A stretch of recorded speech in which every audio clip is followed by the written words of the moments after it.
This man is described by some as one of the most important figures in countercultural art. But the chances are you've never heard of him. Most of his work no longer exists and was painted illegally in the first place. King Robbo is a wanted man and protects his identity for fear of arrest. He's a myth. He's a legend. It's like the outlaw Jesse James. Like, does he live? Is he dead? Where is he? He's one of the pioneers of graffiti writing, a movement that champions freedom of expression and can be seen on street corners all over the world. I do class myself as an artist, but also I can be a vandal at times, you know, when I let that little monster out of the cage. This is Banksy, the enigmatic street artist who also came from graffiti, but has sold a popular and commercially successful version back to the world.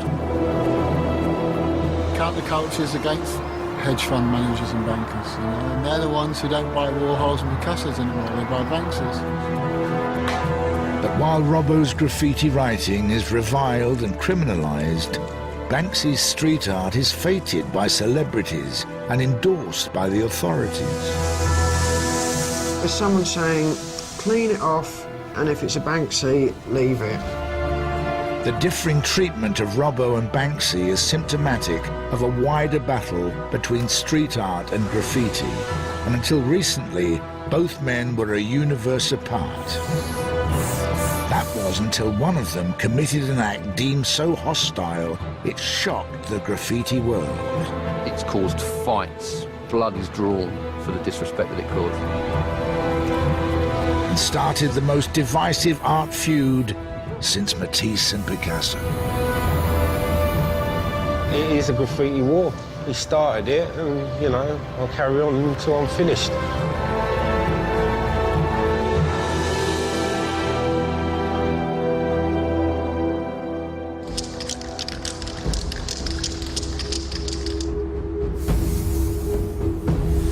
King Robbo is an international graffiti legend who's kept his identity secret from the authorities for over 25 years. A founding father of the British graph scene, he achieved infamy and respect in equal measure during the 80s, when his tag appeared all over London's trains and underground system. This is the tag, there's the R, the O, the B, and the O. And there's my little devil tail that comes through it. This is your basic tag. Well, it's not a basic tag, that's the best tag you'll ever see. After a tag, you'll get the one-letter throw-up. There we go. And it's all just one movement. It's to be done quickly, and it's a baby R. Smile, baby. This was like my trademark in the 80s. It was on every train going.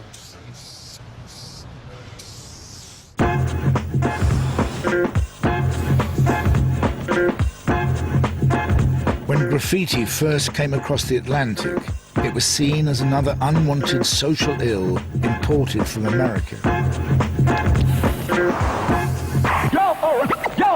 Yeah.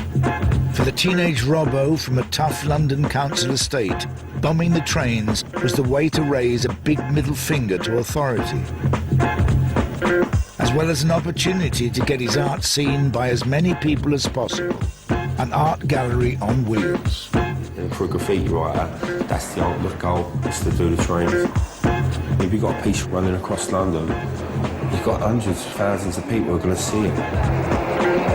I mean, a piece of artwork running live for everyone to see. And there's nothing more exciting than that, you know? You'd catch the last train to whatever yard you was going to. You'd check it all out, make sure there was no police creeping around or anything.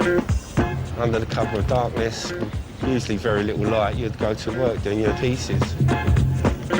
And you might do 20 or 30 trains. That's just bombing. And I was doing that for years. You live graffiti 24/7. Yo! Where you could get caught at any moment. You're living on the edge. It was about the adrenaline rush out of it. selling drugs and drink, and that was my drugs and my drink. It was going out doing graffiti. Yo!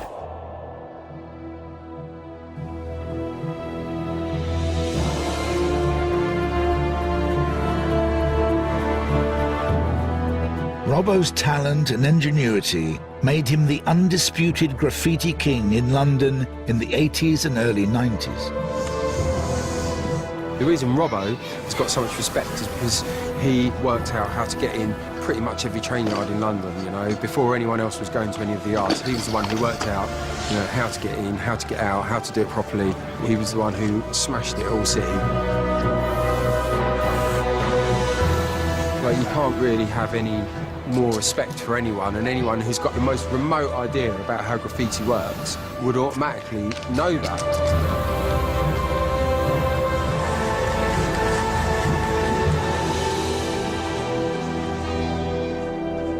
But at the height of his fame, Robbo retired from graffiti.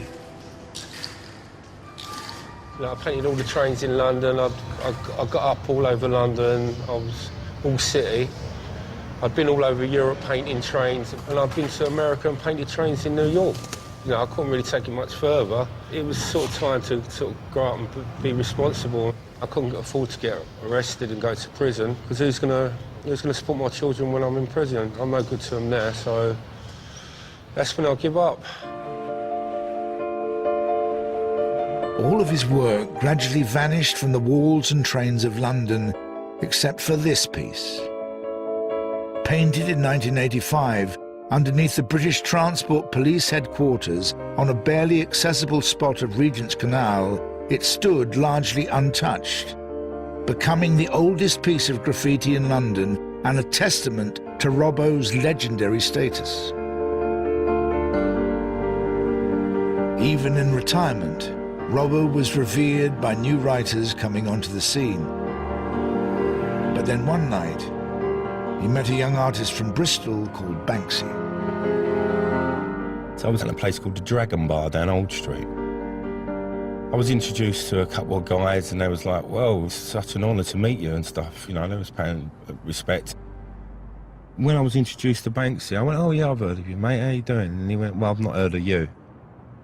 Whenever I met someone, whether I heard of them or not, I always said I did hear of them. I never put no one down. And he dismissed me as a nobody, a nothing. So with that, I slapped him. I went, what, you ain't heard of me? But you won't forget me now, will you? And with that, he picked up his glasses and he ran off.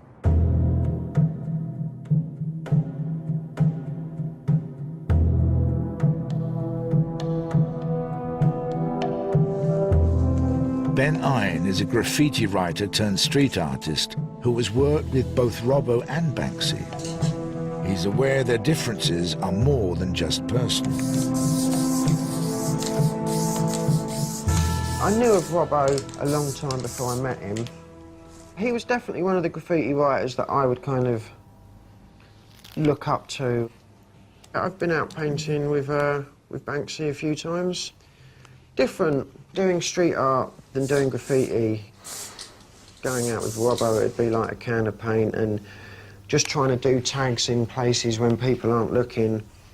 And then going out and painting stuff with Banksy was kind of, we'd work out where it was we were going to paint it, when we could get away with it.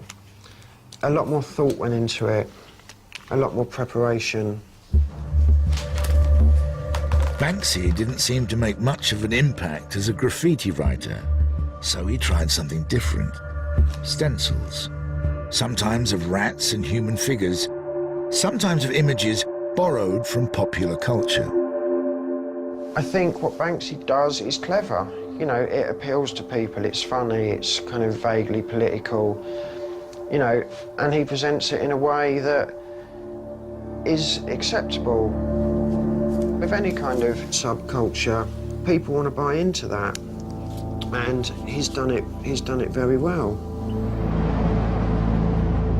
King Adds, the author of many books on graffiti and street art, has no doubts about the importance of Banksy's use of stencils.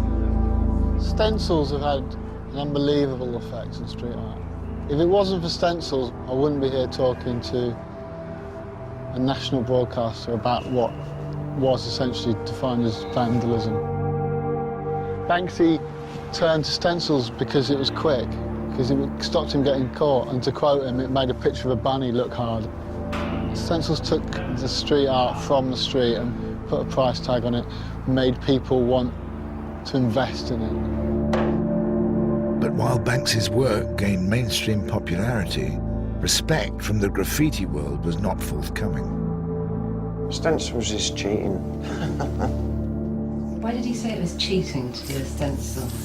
It's just that graffiti thing that real graffiti writers paint trains and real graffiti writers nick their paint and real graffiti writers do everything freehand. And using stencils is cheating. You know, street artists make work to sell work, to make money, to have shows in galleries, and all of that goes against what graffiti is all about. You know, graffiti is kind of about male ego and damage, and graffiti's got a lot of self-imposed rules. However, Banksy doesn't play by graffiti's rules, and never did.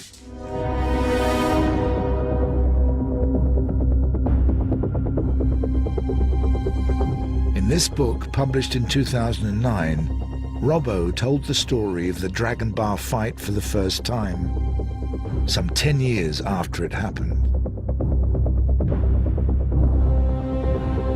Shortly after the book came out, Banksy attacked Robbo's final surviving piece of work and turned the famous canal side piece into this.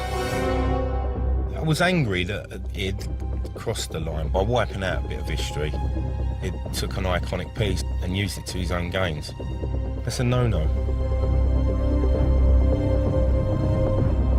Banksy declined to be interviewed, but when asked to respond to Robbo's account, he said this.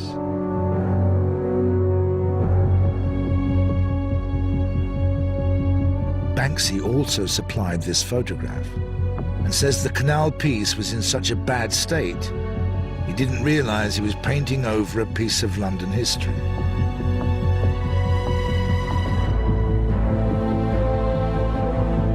Whatever the truth, Banksy's act was considered sacrilegious by many in the graffiti world, and it brought King Robbo out of retirement. I'm checking out where all the cameras are because obviously I don't want to be caught on CCTV. You can end up in prison over this.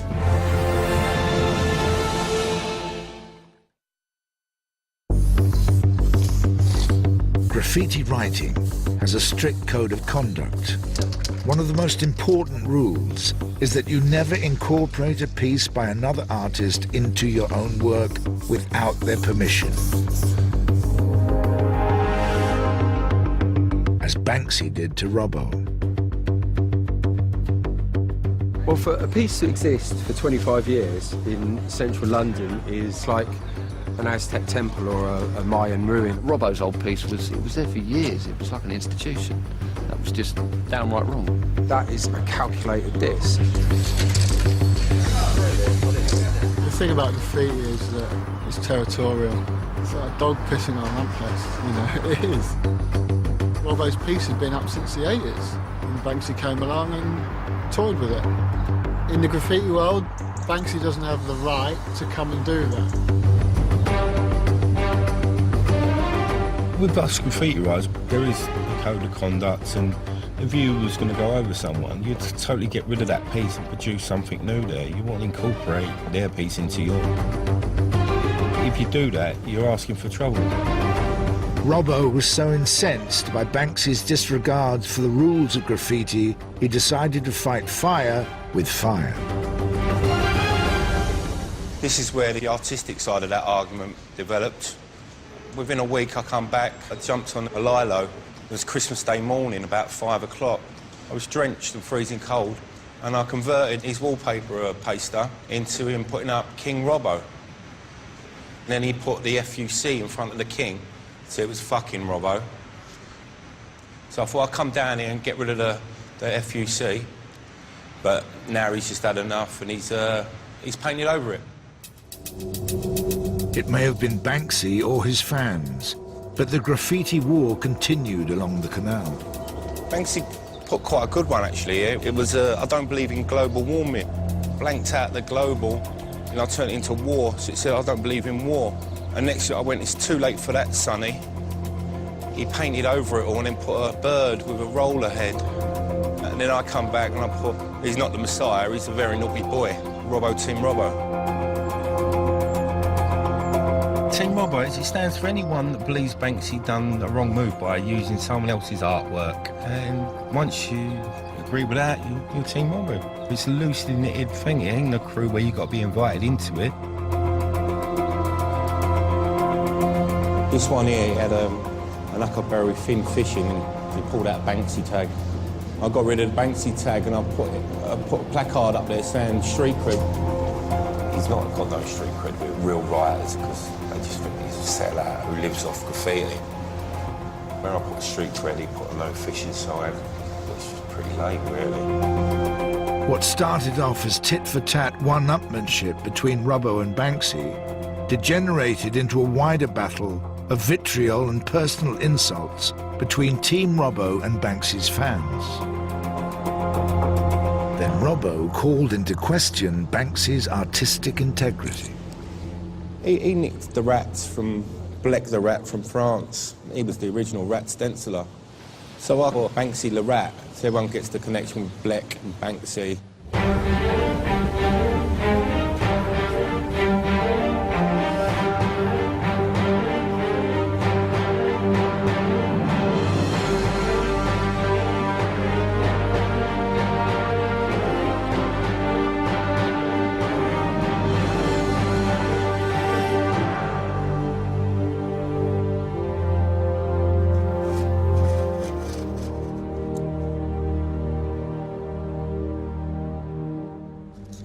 And this is a stencil.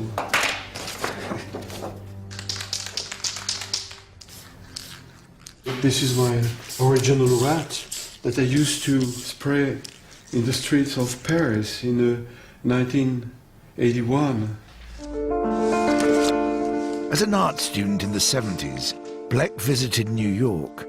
The graffiti he saw there inspired him, just as it would Robbo, to produce his own graffiti.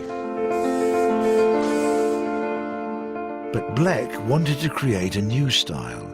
Instead of freehand letter writing, he used stencils, first of rats, then of human figures, often with a socio-political message. One of the pivotal moments of street art was when Blek was inspired to start stenciling full-size figures in the street.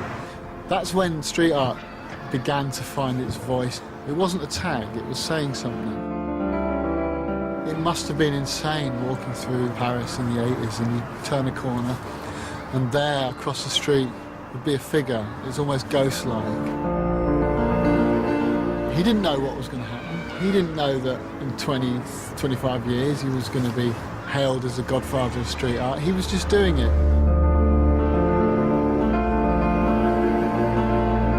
Nor did Blek realize that his own very individual style would be so closely replicated on the streets of Britain.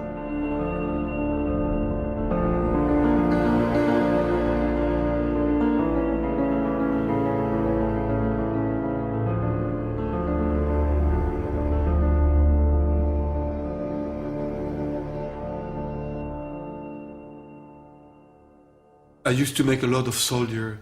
When I see Banksy making a soldier, or when I see Banksy making a Madonna with a child, or when I see Banksy making rats, of course, I see immediately where he takes the idea.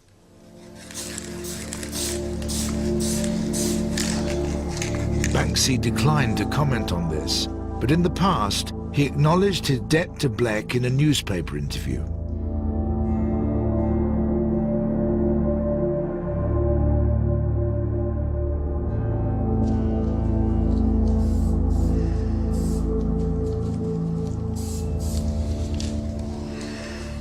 Do you feel a bit cross and a bit angry?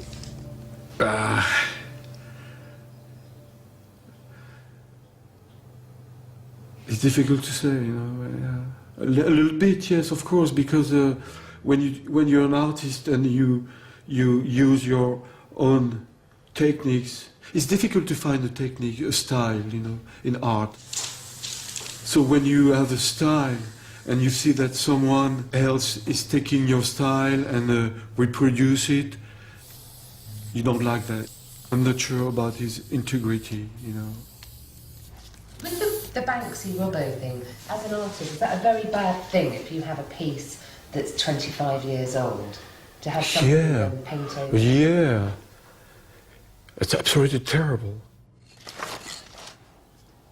Maybe he has to show his face now and say, I'm Banksy, and show that kind of guy he is.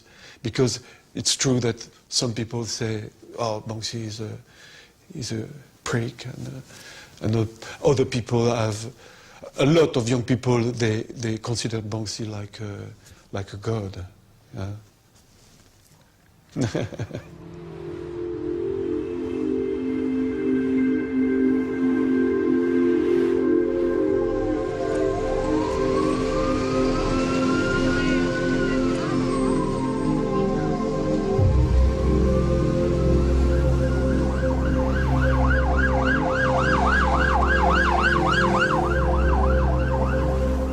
Robbo is en route to the canal, willing to risk his life and liberty to strike back at Banksy.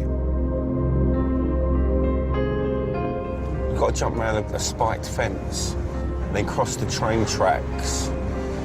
You've got to be concerned with the electric rails, because that'll liven you up. A lot of thought and a lot of planning goes into it just to cut down your odds of getting arrested. You've got to know where all the CCTV is. You turn off your phones, pull your batteries out your phones, so you can't be tied to any masks. Everything goes to plan, and that ended up in a police cell. Job done. Lovely. What happens if you do get caught? Do you run? Oh, yeah, I will bolt. Don't worry about that. I don't want to get arrested. I cut down and do the odds as much as I can, mother. And the rest is in the hands of the gods. From this point on, Robbo's wearing a head-mounted motion camera. He wants to show what's all in a night's work to the graffiti bomber, but is something rarely seen by outsiders. If caught, Robbo could face years in prison.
Love it.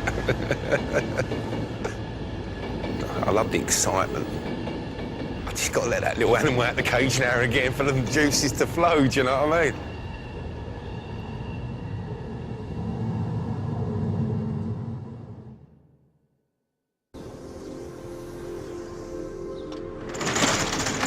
A short walk down the towpath from the scene of Robbo's battle with Banksy, the graffiti war is raging on another front.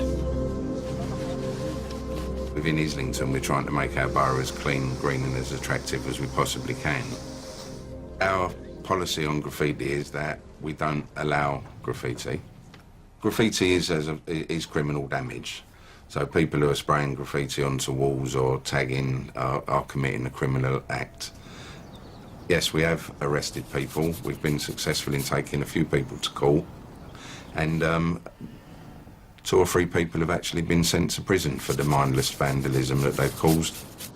Above the graffiti writing that Martin and Darren are removing, a piece of street art is being left alone.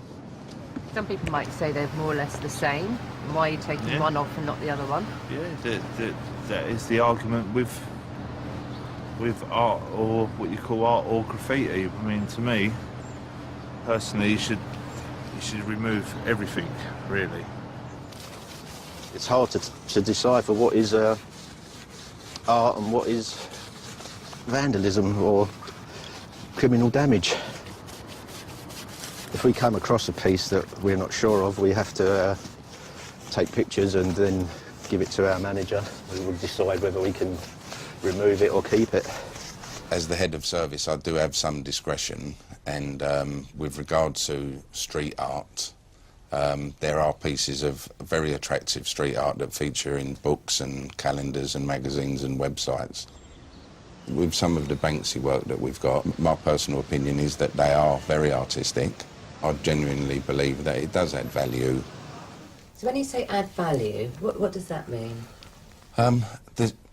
Well, the stuff that we've got, there are groups of people that come to look at this kind of work because work of Banksy's has been sold off for huge sums of money. Does it add value? Is it art?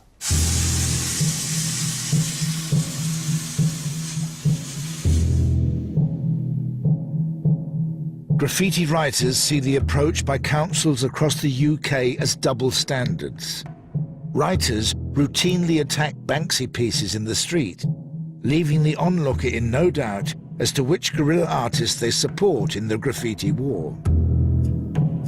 It keeps Kenny's council very busy. I think with some of the Banksy pieces that we've had vandalised, we have occasionally gone round there and repaired them. So, for example, there was one where it was the museum attendant who had a mirror behind him and somebody actually wrote something offensive on the mirror.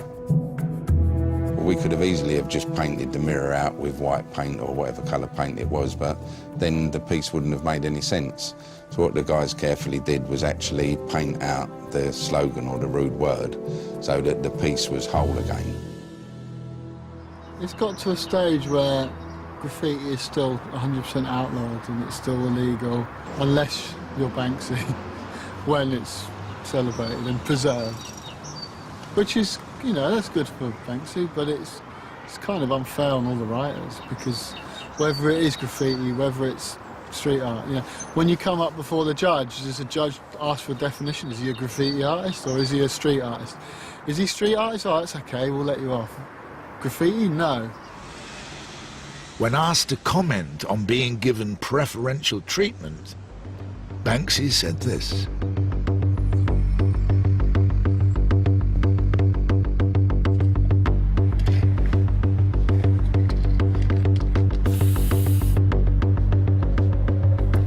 Robbo is preparing to attack another Banksy piece. Where's the camera looking? But while Banksy is protected under perspex, Robbo risks arrest and prosecution for criminal damage. See how quick and easy it is to do a stencil. No skill whatsoever. Someone seems to be stopping and looking. Fucking hell. It's looking off the bus at me. Right, mate? Yeah. Banksy. Look, one sec, let me finish doing this and I'll talk to you afterwards, all right? Because I've got to do this, yeah? Thanks.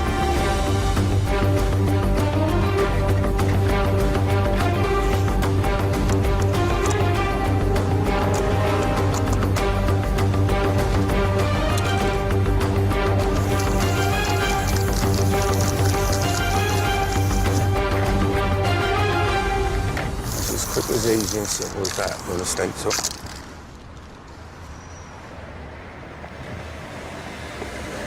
Yeah, look, my name's Robbo, yeah? been having an argument with Banksy for years, since back in the 90s. I fell out with him. I slapped him, and then all of a sudden last year he went over one of my pieces. It was the oldest piece in London. So since then I've been going over all the... Burnt another fan. Love it.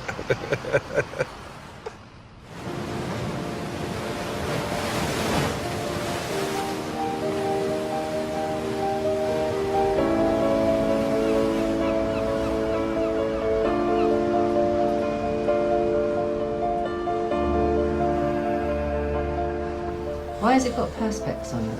Because someone from Team Robbo chucked paint over it and put a little Hitler moustache on the kiddie, and the council came down. They cleaned the graffiti off of it and stuck a sheet of perspex over it, and now it's protected for all eternity, so everyone can appreciate it, which is quite funny. The irony of councils cleaning graffiti off of street art and then protecting it. It's pretty mad. But it's gone beyond the realm of local politics.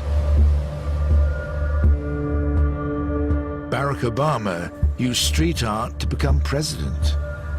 David Cameron used street art to become his friend. Yeah, I've got a painting in the White House. So do you know where it's hanging? Toilet. In this room of unwanted gifts, I don't know. I don't know. This is called 21st Century City, painted by Ben Ein and given to Barack Obama by David Cameron in 2010 on his first state visit to Washington. I thought it was quite interesting because I'd obviously been arrested a few times and I've got a criminal record. Before his international success as a street artist, Ben was an infamous graffiti writer. That was the thing that got me arrested loads and loads and loads. I used to run around everywhere tagging that. How many times did you get arrested? Quite a few, maybe as many as 20.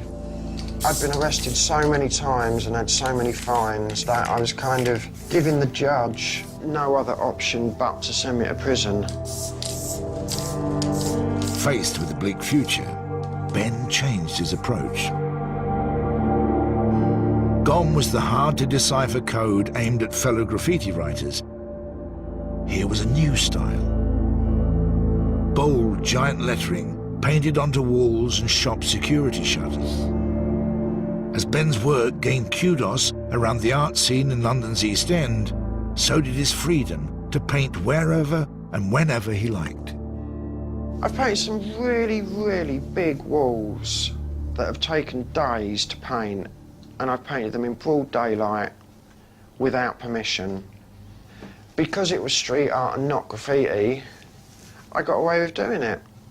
What sort of response do you get now then from the police if you're out working? They come and talk to me. To think a few years ago they'd have chased us down the street and nicked us. The former graffiti vandal has even been invited to Downing Street for a personal audience with the Prime Minister. Mr. Cameron wanted to say thank you. We sat in the garden and had tea and biscuits and chatted about art and chatted about the state of the country, and it was funny. What biscuits did they serve you? Kit Kats. I'm massively privileged that I have the opportunity to live off of what I love doing. Yeah, it's amazing. A lot of graffiti writers are now beginning to understand that what they actually do is art. You know, they don't have to go to work and do a job that they hate. You know, they could get a studio, they could make their graffiti, they could have shows and they could sell it.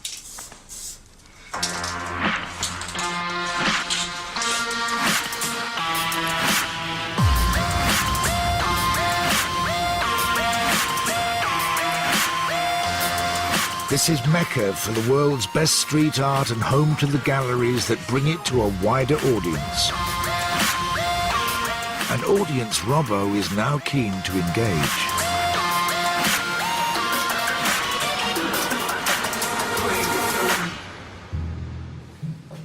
pop Tony down there. You got Tony? Hello? Robbo is being given the chance to make the transition from outlaw graffiti writer to professional artist. We're just curating right now. Gallery owner, Pure Evil, has invited Robbo to stage his first solo show, and he's produced 20 new works of art.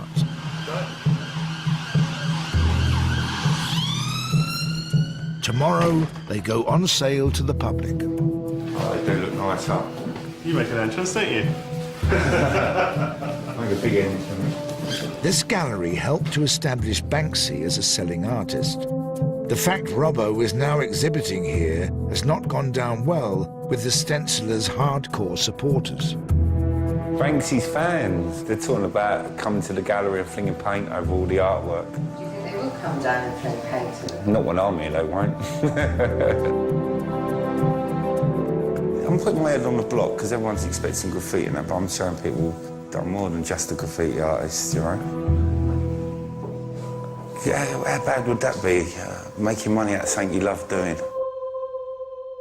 The future Robbo wants, where he makes a living from his art, depends on whether or not this show is a success.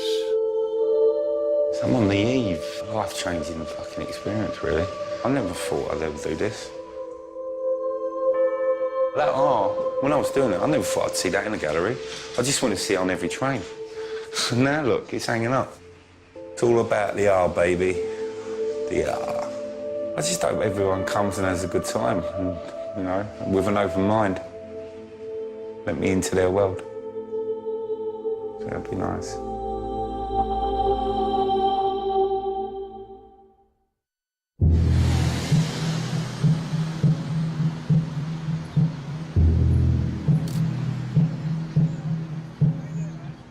It's the day of Robbo's first solo show.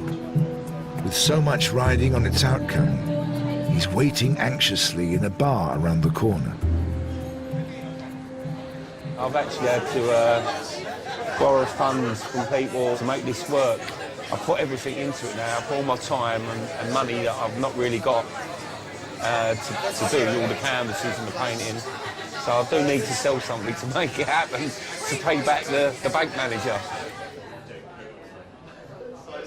Tremendous. I mean, he shows us different styles, I think. I mean, you can see the old stuff compared to all the new, and yeah, he's got talent. A lot more than certain other people can mention.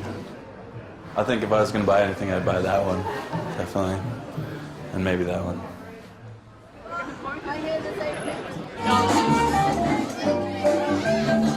Hello? It's rammed. It's completely rammed. There's loads of people standing outside, lots of people standing upstairs, wandering around looking at the art. I've got one guy who's reserved 2 pieces. No!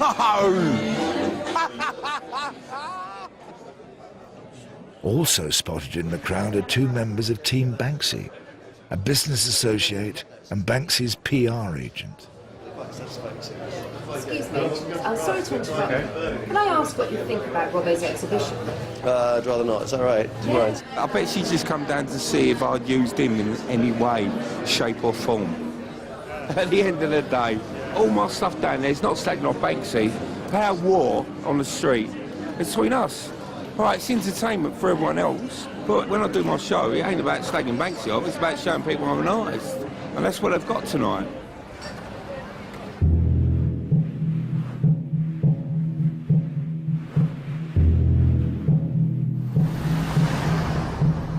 Following the success of his solo show, Robbo's ambition to work as a professional artist looks like becoming a reality.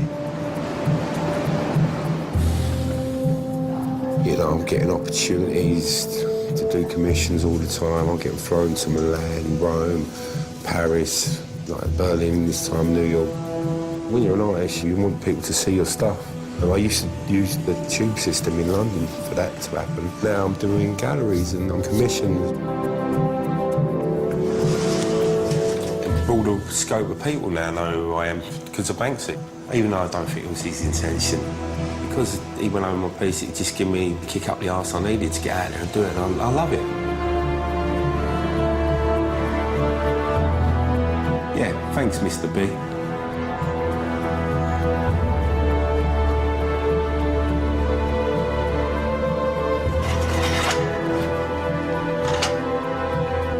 Robbo's been commissioned to promote a film premiering at the Berlin Film Festival, and he's painting a portrait of the film's star on this wall.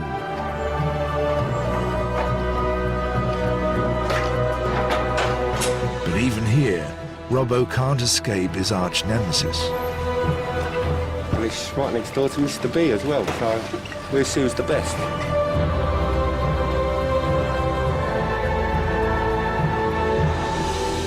Let the art talk for itself. I'm going to do it freehand, whereas he can only stencil.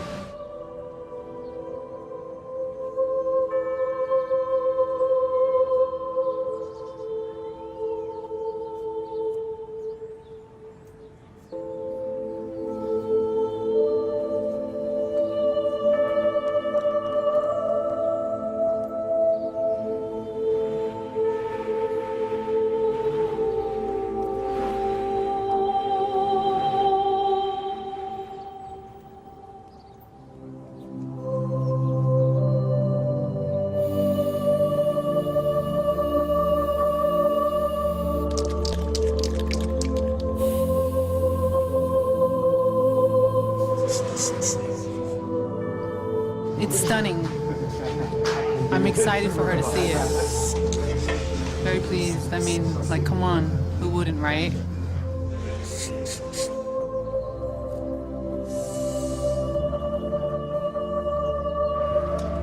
The film's director has brought actress Zoe Kravitz, whose face Robbo has carefully realized in spray paint, to the final unveiling.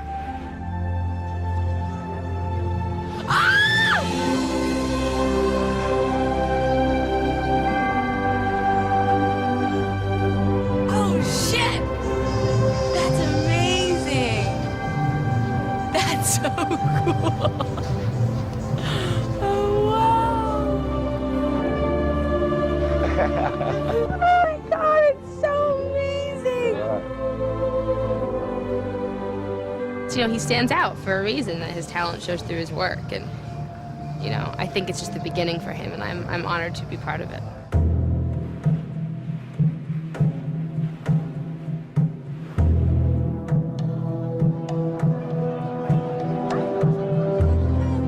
Tonight, Robbo is attending the film's premiere.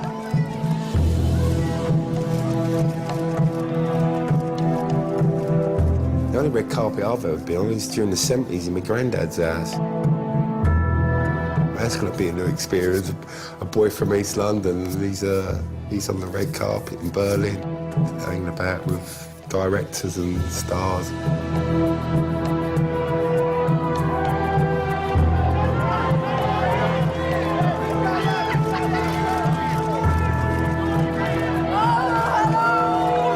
I'm in a really good place in the world. I'm really enjoying it. And I'm just looking forward to the future.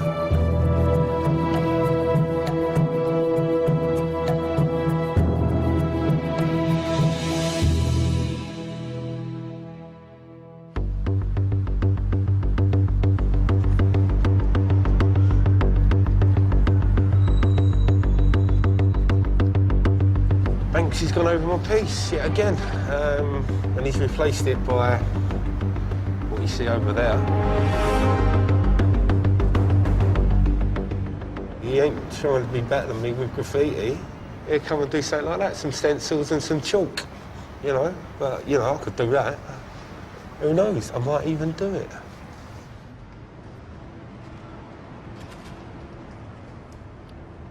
So is the war over? It's definitely not. How can it be now? He's had the last say and I can't have that. With all the walls in London, he's come and gone over one of my pieces, which is not exactly easy to get to, so he's made it personal again. So what's next? I tell you what, why don't you come with me one night and I'll show you what's next.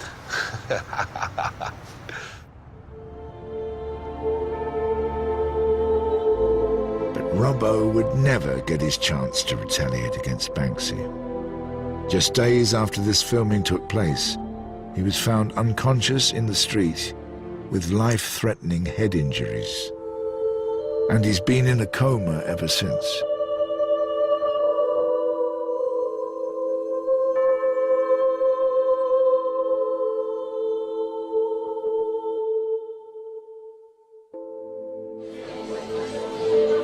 a Team Robbo exhibition goes ahead, giving friends and family the chance to celebrate the man whose career inspired a generation of graffiti writers and who poignantly was just about to get the respect he wanted as an artist. Robbo would have loved today. He'd love to paint art and get paid for it 24/7, you know.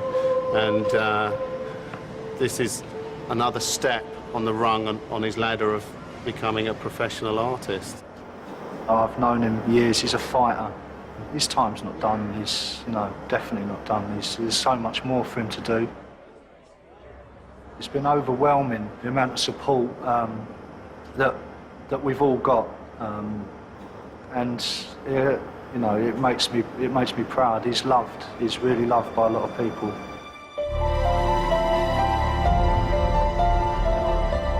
Out on the streets, the graffiti community is showing support by paying tribute to its king. And the war between street artists, graffiti writers, and the authorities continues.